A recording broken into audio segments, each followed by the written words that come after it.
Nous avons tous des choses auxquelles on aspire. On aimerait, pour certains, avoir fini notre liste quotidienne de choses à faire. Pour d'autres, on aimerait avoir plus de temps. Pour d'autres, on aimerait avoir plus de temps en famille. À ce propos, certains ont été vraiment au bénéfice du confinement. Certains aimeraient ne plus travailler après un certain âge.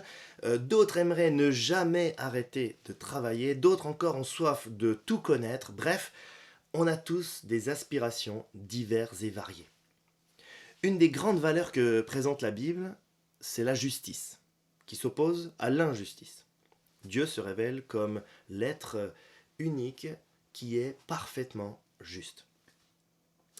Face à la somme de tout ce que nous observons dans notre monde, nous aspirons également à la fin de certaines injustices.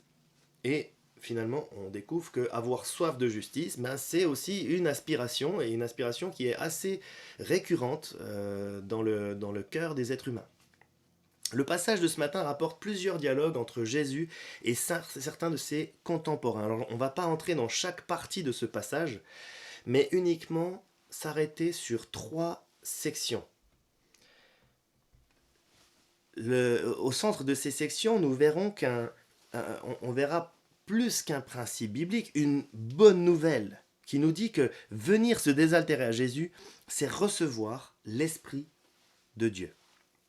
Nous verrons que Jésus utilise la métaphore de l'eau pour parler de lui et de l'Esprit de Dieu qui viendrait un jour régner dans la vie de ceux qui croiraient en lui.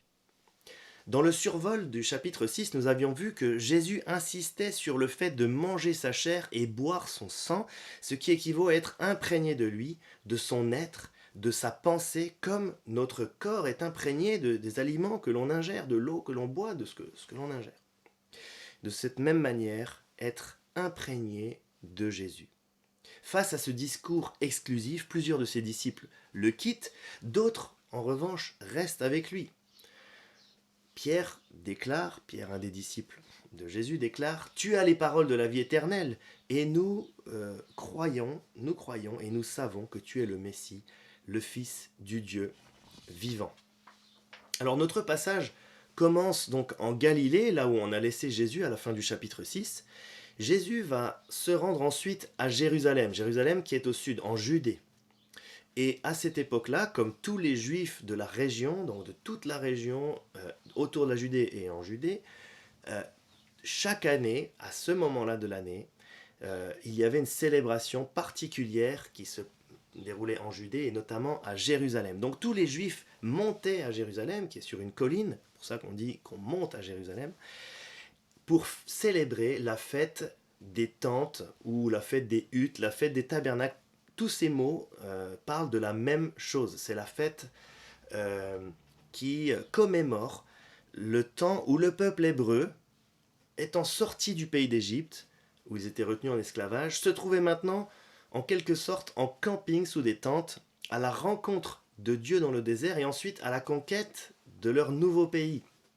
Et c'est en commémoration par rapport à ce temps de l'histoire où Dieu a guidé, a conduit son peuple jusqu'à lui et jusqu'à un pays promis, que ses descendants célébraient chaque année, au mois d'octobre, la fête des tentes, la fête des huttes, des tabernacles.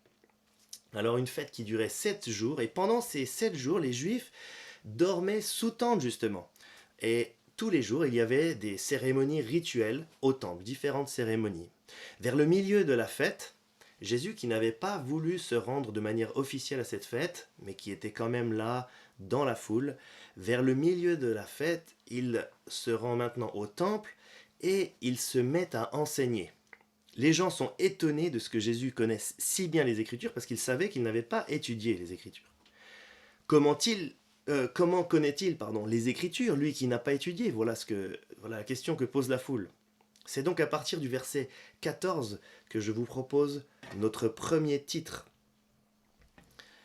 Comment connaître les Écritures? Ça nous conduira du verset 14 au verset 18. Alors lisons la réponse de Jésus. « Mon enseignement ne vient pas de moi, mais de celui qui m'a envoyé. » Alors, à quoi est-ce que Jésus fait référence? il fait référence au fait qu'il est lui-même le Fils de Dieu et qu'il vient de la part de son Père. Il répond également à une déclaration prophétique qu'il avait déjà citée dans le chapitre précédent, au verset 45 du chapitre 6. Il a dit cela, il est écrit dans les prophètes, ils seront tous enseignés de Dieu. Voilà, ça c'est la citation prophétique. Ils seront tous enseignés de Dieu. Et il poursuit, ainsi donc, toute personne qui a entendu le Père et s'est laissé instruire, vient à moi. Cette prophétie d'Ésaïe, donc, qui est très courte, hein, ils seront tous enseignés de Dieu, elle est rendue compréhensible par d'autres prophètes, notamment le prophète Jérémie, au chapitre 31, verset 34, qui nous apprend qu'une nouvelle ère va venir. Une ère dans laquelle Dieu fera une alliance indestructible avec les siens. Il leur donnera son esprit. Et c'est par son esprit que tous le connaîtront intimement et que tous seront désormais capables de lui plaire. Alors en disant cela, en faisant cette déclaration, en citant ce passage de l'Ancien Testament, Jésus est en train d'annoncer qu'il est, lui, au bénéfice de cette nouvelle alliance. Mais le passage nous montrera qu'il est bien plus qu'au bénéfice. Il est lui-même cette nouvelle alliance. Il est lui-même le réalisateur de cette nouvelle ère. Alors, je relis la réponse complète de Jésus parce qu'il mêle la connaissance des Écritures avec les motivations du cœur. Rechercher sa propre gloire ou rechercher la gloire de Dieu. Voilà les deux choses que Jésus oppose. À la connaissance des Écritures, Jésus oppose ces deux motivations, rechercher sa propre gloire ou rechercher la gloire de Dieu. Je cite, « Mon enseignement ne vient pas de moi, mais de celui qui m'a envoyé. Si quelqu'un veut faire la volonté de Dieu, il saura si mon enseignement vient de Dieu ou si je parle de ma propre initiative. Celui qui parle de sa propre initiative cherche sa propre gloire.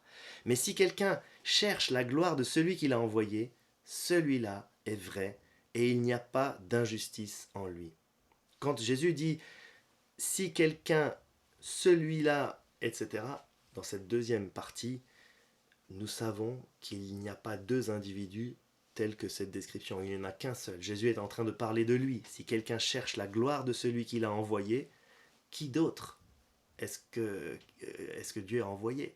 Sinon, Jésus, le Fils de Dieu. Celui-là est vrai et il n'y a pas d'injustice en lui. Qui d'autre que Jésus ne connaît pas l'injustice en lui-même?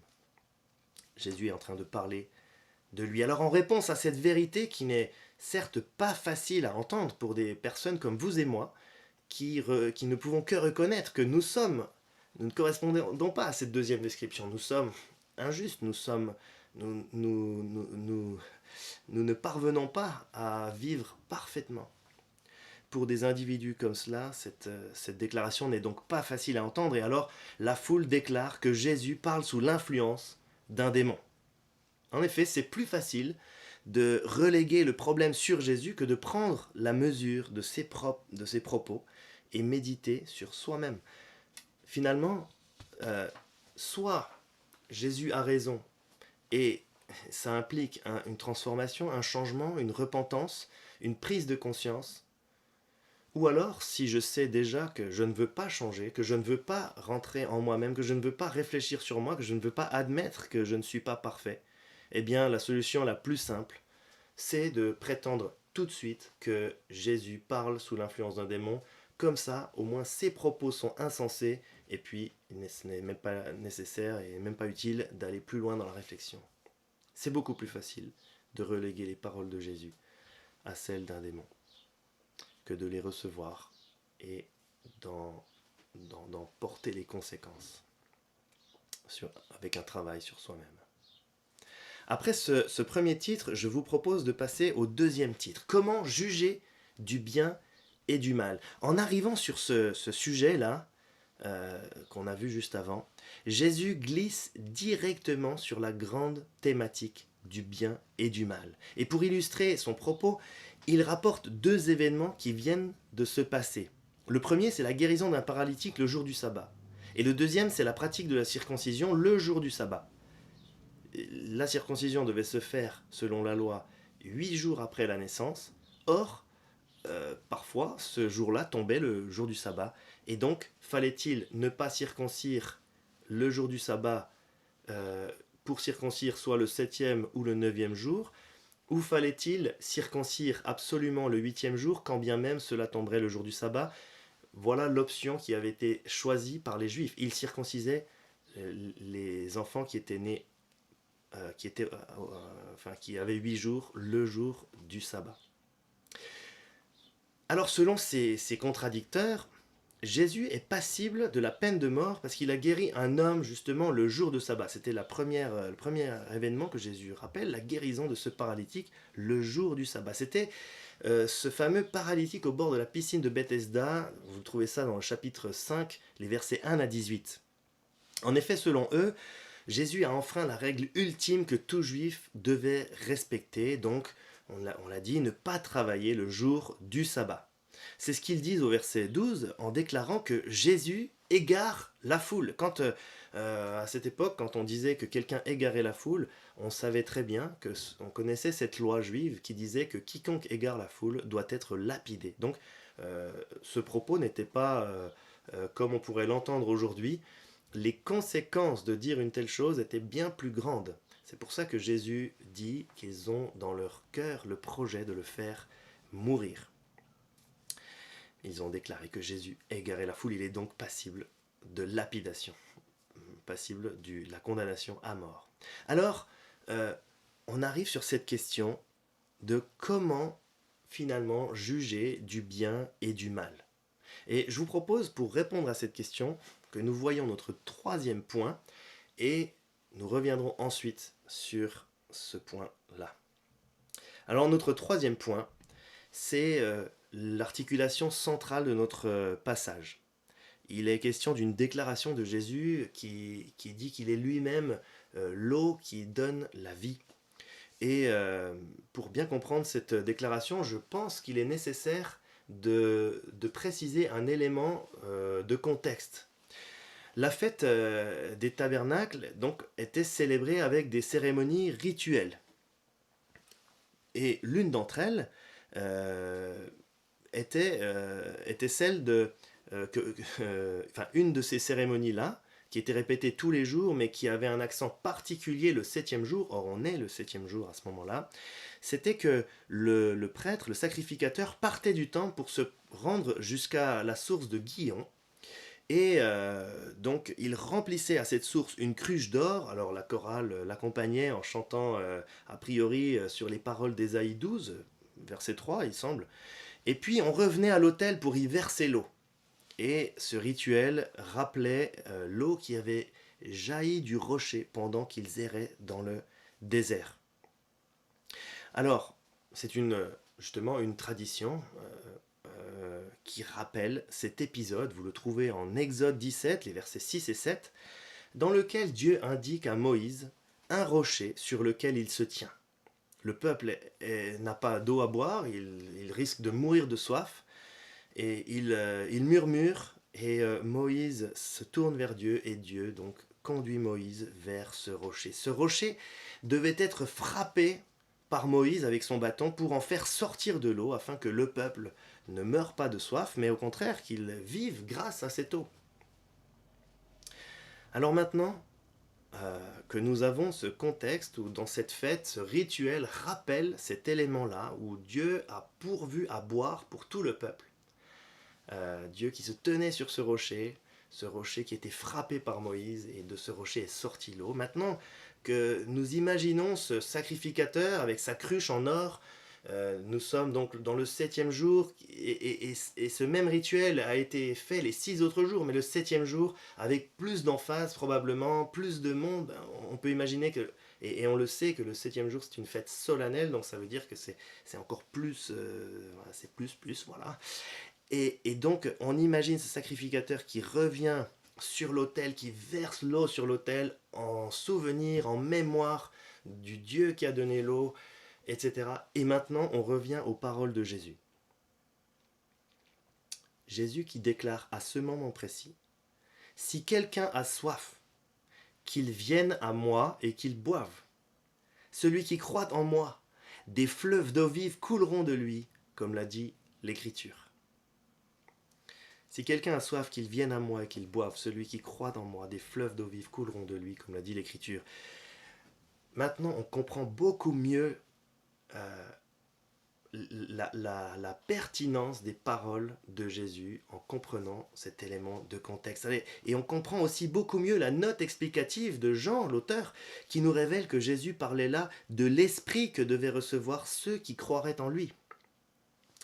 Il dit qu'en effet, l'esprit n'avait pas encore été donné parce que Jésus n'avait pas encore été élevé dans sa gloire.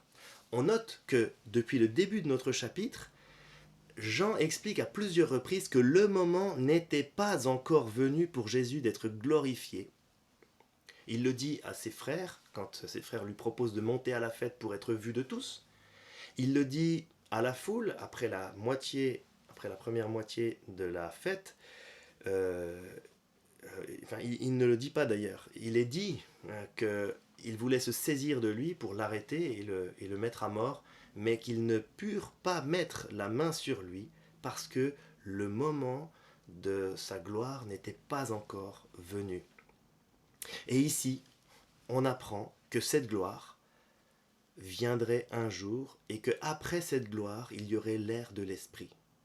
On découvre là que cette gloire serait celle de la crucifixion de Jésus. Dieu révèle sa gloire en prenant la honte de chacun sur lui-même, en mourant à notre place sur la croix. Cette croix qui était réservée aux pires hommes de la société, eh bien, c'est sur cette croix que Dieu prend notre place, que le Fils de Dieu prend notre place. Et en prenant notre place, en s'abaissant au plus bas, c'est ainsi que Dieu révèle sa gloire. Alors après que Jésus soit rejeté et crucifié, mort et enseveli, ressuscité et élevé au ciel, alors seulement Dieu enverrait son esprit et une nouvelle ère annoncée par les prophètes verrait le jour, l'ère de l'esprit. Mais pour revenir à notre question, comment recevoir l'esprit ? En croyant en Jésus. Voilà, c'est la déclaration simple, facile, accessible à tous que Jésus donne. Comment recevoir l'Esprit ? En croyant en Jésus le Christ, en croyant qu'il est le rocher frappé qui désaltère quiconque boit à sa source. Lui, le Christ, le rocher qui désaltère quiconque boit à sa source en croyant en lui simplement. Jésus parle d'une nouvelle ère qui vient, celle de l'Esprit. Mais cette ère porte aussi un autre nom, c'est l'ère de l'Église. Or, nous, en 2020, nous sommes dans l'ère de l'Église. Ça signifie que si quelqu'un aujourd'hui vient à Christ avec la foi en buvant ses paroles comme étant la vérité, il reçoit immédiatement l'Esprit de Dieu et sa vie quitte immédiatement la direction de la mort pour rejoindre la vie éternelle. Puisque ce temps qu'annonce Jésus est maintenant présent. Nous sommes dans l'ère de l'Esprit, l'ère de l'Église. Il est dit par ailleurs que celui qui croit en Jésus-Christ, celui-ci ne viendrait pas en jugement, mais qu'il est déjà passé de la mort à la vie. Pour cela, il fallait qu'un homme innocent soit jugé, qu'il soit frappé à notre place, car Dieu accomplit de cette manière-là sa justice en transférant sur lui-même nos fautes, notre injustice, nos manquements. Voilà comment Dieu demeure un Dieu parfaitement juste, tout en anéantissant l'injustice qui règne en nous, qui régnait en nous. Il transfère sur son compte notre injustice, nos manquements. Alors aujourd'hui, nous avons parcouru ces 3 titres et je vous propose de revenir dessus et que nous revenions en arrière pour mieux comprendre par quelle puissance nous pouvons désormais connaître les Écritures et juger du bien et du mal. Nous pouvons juger du bien et du mal et connaître les Écritures par l'œuvre de l'Esprit, ce même Esprit dont Jésus débordait. Et si au moment où Jésus prononce ces paroles, le temps n'était pas encore venu, nous l'avons dit, il est maintenant accompli et nous avons en Jésus-Christ accès à Dieu par son Esprit. Remarquez que Dieu est vraiment un Dieu bon dans la déclaration même de Jésus. Non seulement l'Esprit de Dieu vient trôner en personne dans notre être, mais ce n'est pas une finalité stérile, un statut qui ne concernerait que l'intimité de la personne. C'est déjà le cas, mais c'est bien plus que cela. Il est dit que des fleuves d'eau vive couleraient de cette personne. Autrement dit, la présence de l'Esprit de Dieu en nous se répand autour de nous. Alors imaginez une source d'eau qui coule abondamment. Qu'est-ce que vous voyez autour? Autour, vous voyez de l'herbe verte, vous voyez des fleurs, vous voyez des arbres qui grandissent, des arbres qui abritent des oiseaux, des arbres qui portent du fruit chaque année, et puis des personnes qui aiment venir cueillir ces fruits, venir à l'ombre de ce feuillage. Vous voyez autour de cette source qui coule abondamment une effusion de vie. Voilà ce que vous voyez autour d'une source. La vie. Venir se désaltérer à Jésus, c'est recevoir l'Esprit de Dieu et devenir soi-même une source intarissable. Voilà le programme. Un programme qui dépasse de loin une foi centrée sur ma personne, mais qui rejoint un projet qui est bien plus grand que moi-même, bien plus grand que nous. Jésus a dit, « Celui qui croit en moi, des fleuves d'eau vive couleront de lui, comme l'a dit l'Écriture. » Qu'il en soit ainsi de chacun d'entre nous. Amen.